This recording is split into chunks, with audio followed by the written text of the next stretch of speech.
नाम। আমার নাম বিমল দাস।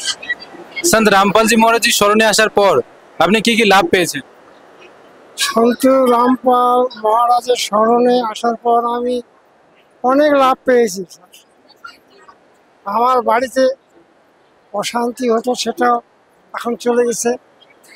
তারপরে আমার শারীরিক, আমি হঠাৎ করে চোখে অন্ধকার দেখতাম, কিছুই দেখতে পারতাম না।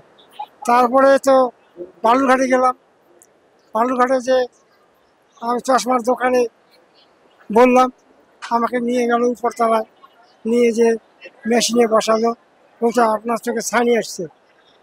তো ছানি কথা বলে আমাকে নামিয়ে নিয়ে আসলো, নিয়ে এসে আর চশমা দেখালো, যেইটা দিয়ে আমি দেখতে পারি সেই চশমাটা আমাকে দিল।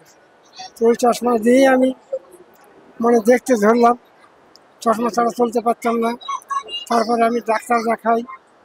ধন্যবাদ স্যার। ধন্যবাদ স্যার।